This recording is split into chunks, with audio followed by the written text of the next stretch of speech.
Good morning. My name is Jason. I am the founder of Distress Loan Advisors. I've been helping people with SBA loan related issues since 2009. If you would like to book a 30-minute case evaluation, I will put a link in the description below. Also on my website, I've got almost 100 YouTube videos now, mostly about EIDL loans. And I've also got several hundred articles about EIDL loans and every other type of SBA default, offering compromise, forgiveness topic you can think of. Today, I would like to talk to you about your EIDL loan collateral.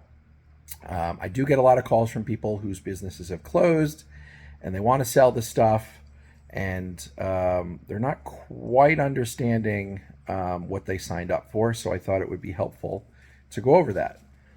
So the most common thing that I see is people just want to sell all of the assets and don't realize that it does require SBA approval. So in other words, if your business closes and the sale of the business assets is not going to be enough to pay off your loan in full, you need to get the SBA's permission in writing to sell the stuff.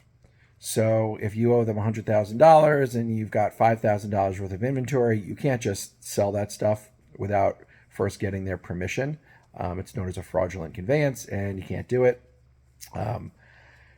In reality, I think the likelihood of something terrible happening is not high, but at the same time, it's not zero. So, if the SBA ever sort of, became competent, they could come after you. And more to the point, they could come after the collateral. So if you sell it to Joe Schmo, can you imagine that guy's reaction when the SBA comes calling for the equipment that you sold without their permission? So bottom line is, don't sell the stuff unless you're paying it off without the SBA's permission. But that's not actually the main point that I want to talk about today. The main point that I want to talk about is a little bit more nuance, but it has come up before. I've had people come to me and say, I understand I can't sell the collateral that I had when I took the loan, but I've acquired other stuff since I took the loan, so that's not pledged as collateral, that's separate. And the answer to that is, unfortunately, you are incorrect. The loan documents are very clear about this, that the collateral that you pledged it's a broad UCC, which means it's all your stuff between the time that you sign it and the time that you pay it off. Anything that's not specifically pledged to someone else is pledged as collateral. So in other words, if you finance a piece of equipment, let's say you have an office and you finance a copier machine and then your business closes, the lender that financed that copy machine is entitled to that. The SBA doesn't get that. But, and here's the nuance, the loan documents are very clear that it's not just the assets that you owned at the time you signed the documents, it's also the assets that you acquire thereafter. And I can show you the actual. So these are actual loan documents. That's why I've got that blacked out. But look at the collateral description. The collateral in which the security interest is granted includes the following property that the borrower now owns. Okay. And here come the three words that you need to know: or shall acquire, and then some other language, or created, blah, blah, blah, blah, blah.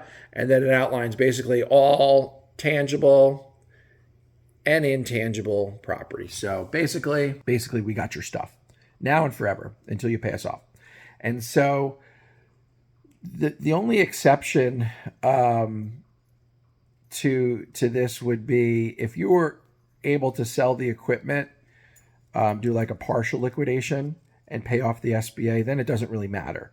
But if you plan on selling the equipment, even stuff that you acquired after you signed the loan documents cannot be sold without the SBA's permission, because as you've seen, the SBA says now or acquired in the future. So people who come to me and say, oh, I bought this after the fact, so I'm good, I can sell that, they're always like shocked and taken aback. So I'm officially putting you on notice. I've shown you in black and white any equipment that is not financed through some other third party that you acquire once you sign the loan documents does become collateral for the SBA. And so therefore you can't even, if I buy a piece of equipment today, a year after I took my loan, I cannot sell it tomorrow because it automatically goes into the collateral pool. So I hope that makes sense. If you have questions, like I said at the beginning, I do offer 30-minute case evaluations. The link is below. And that's about it. Thanks for checking in. I'll see you on the next one.